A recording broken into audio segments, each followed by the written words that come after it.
CPM జిల్లా నాయకుడు ఎం అప్పలరాజుపై PD యాక్టుకు నిరసనగా నక్కపల్లి బంద్ సందర్భంగా సిపిఎం జిల్లా కార్యదర్శి జి కోటేశ్వరరావు, సిపిఎం జిల్లా నాయకులు ఆర్ రాము, జి దేముడు నాయుడు, కర్రి అప్పారావులతో పాటు పలువురు నాయకులను అడ్డు రోడ్డులో అరెస్ట్ చేసిన పోలీసులు.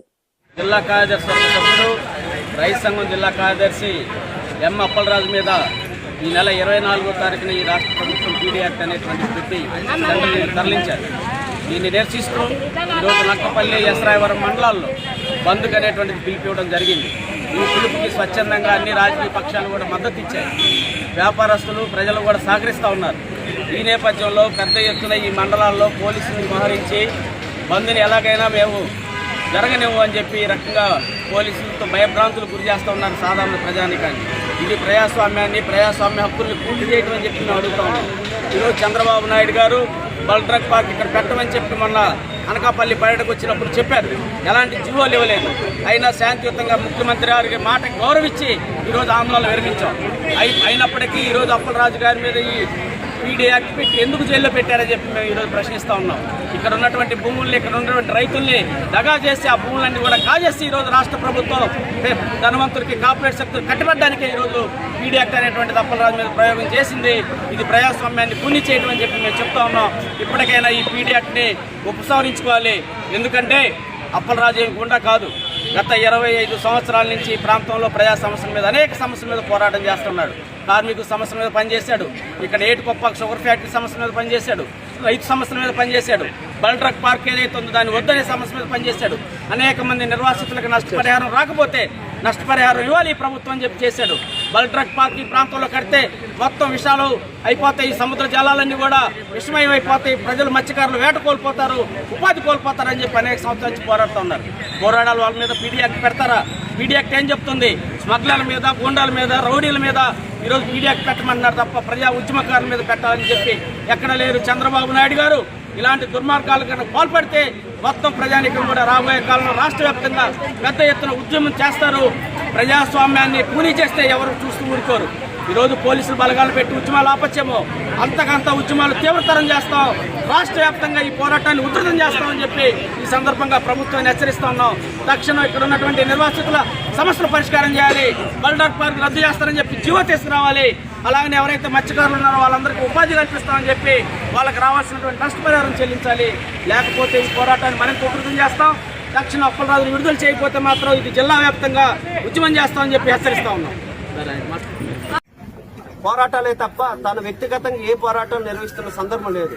మనందరూ తెలుసు బల్క్ డ్రగ్ సంబంధించిన దాంట్లో 60 రోజుల పోరాటం కానీ, లేదా అంతకుముందు పీసీపీఆర్ సంబంధించిన దానిలో పోరాటం కానీ లేదు. రకరకాలైన సమస్యల మీద పోలీసుల యొక్క అనుమతితోనే ఇవి జరిగాయి తప్ప పోలీసుల అనుమతి లేకుండా ఏ పోరాటాలు నిర్వహించలేదు. ఇప్పుడు ఆయన వచ్చి పీడీ యాక్ట్ పెట్టారు. పీడీ యాక్ట్ ఎవరి మీద పెట్టాలి? గంజాయి స్మగ్లర్ల మీద పెట్టాలి, అమ్మాయిలను రవాణా చేసే వాళ్ళ మీద పెట్టాలి, భూ తగాదాల మీద ఉండే వాళ్ళ మీద పెట్టాలి, వైట్ కలర్ల మీద పెట్టాలి. రకరకాలైన తగాదాల్లో లా అండ్ ఆర్డర్ ని ఇబ్బందులు పెట్టే వాళ్ళ మీద పెట్టాలి. కానీ ప్రజాస్వామ్యంగా ప్రజలందరినీ చైతన్యవంతులు చేసి పోరాటం నిర్వహిస్తుంటే వాళ్ళ మీద పీడీ యాక్ట్ పెట్టడం సరైంది కాదు అనేది సిపిఎం పార్టీగా తెలియజేశాం. అదే కాదు, దానికి నిరసనగా ఈరోజు బంద్కు పిలిపించాం. ఈ బంద్కు సంబంధించిన దానిలో కూడా స్వచ్ఛందంగా వ్యాపారస్తులు కానీ వీళ్ళందరూ సహకరిస్తామని చెప్పారు. చివరికి అప్పలరాజు గారు గ్రామం ఏదైతే ఉందో రాజకీయాలకు అతీతంగా అన్ని పార్టీ వాళ్ళు మేము వచ్చి పాల్గొంటామని చెప్పారు. కానీ అక్కడ దాదాపు 50 మంది నుండి 100 మంది ఆ గ్రామంలో పెట్టారు. ఏం చేశాడు ఆయన తప్పు లేదు. బంద్లో పాల్గొంటున్న వాళ్ళందరూ దేశద్రోహులా?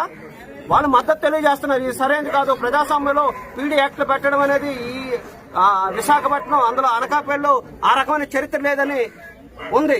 వాళ్ళు మద్దతు తెలియజేస్తుంటే వాళ్ళు కూడా బెదిరింపు చర్యలు చేస్తున్నారు. అడ్డోడ్లో ఉదయం తెల్లవారే సిపిఎం పార్టీ నాయకుల మీద, కార్యకర్తల మీద అరెస్ట్ చేశారు. ఇప్పుడు వచ్చేసరికి మేము వెళ్ళి అప్పీల్ చేసుకుంటామండి, ప్రజలందరికీ బంద్ చేయమని అడుగుతామని చెప్తుంటే ఈరోజు మమ్మల్ని కూడా అడ్డు చెప్పే కార్యక్రమం చేస్తుంది. ఇది సరైనది కాదు. ఎందుకంటే ఈ ప్రభుత్వం ఈ రోజు 5 ఏళ్ళు ఉండొచ్చు, రేపు కొత్త ప్రభుత్వం రావచ్చు. గతంలో అనితమ్మ గారు ప్రజాస్వామ్యం గురించి చాలా మాటలు మాట్లాడారు. ఈ ప్రజాస్వామ్యం లేదు, మేము వచ్చిన తర్వాత ప్రజాస్వామ్యం. ఈ రోజు ఏం జరుగుతుంది? పీడీ యాక్ట్ నీ నియోజకవర్గంలో ఒక ప్రజాప్రతినిధి మీద దేశభక్తి కలిగిన పోరాటం నిర్వహిస్తున్న అప్పలరాజు మీద పెట్టారు. ఇది సరైనదేనా? అదే అప్పలరాజుతో పాటు మీరు అనేక పోరాటాలు నిర్వహించారు. జగన్మోహన్ రెడ్డి సరైనది చేయట్లేదు, వీళ్ళకి నష్టపరిహారం ఇవ్వమని చెప్పి ఆమె అనేక సందర్భాల్లో అప్పలరాజు గారు వాళ్ళిద్దరు ఉభయలు పోరాటం చేసిన సందర్భం ఉంది. అప్పుడు మంచి.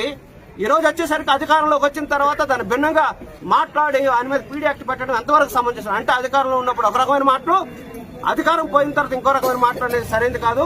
ఇప్పటికైనా మీరు పునఃపరిశీలన చేసుకోండి. పీడీ యాక్ట్ ఎవరు పెట్టొచ్చు, ఎవరికి పెట్టకూడదు అనేది ఆలోచించండి. ఎందుకంటే మీరు బాగా చదువుకున్న వాళ్ళు, హోమ్ మినిస్టర్గా అయ్యారు, ఒక ఆడబిడ్డగా ఉన్నారు. మీరు ఆలోచించి పునఃపరిశీలన చేసి పీడీ యాక్ట్ ఏదైతే ఉందో వెంటనే రద్దు చేయాలి. ఈ రోజు జరుగుతున్న బంద్లో ప్రజలందరూ పాల్గొని జయప్రదం చేయాలని సిపిఎం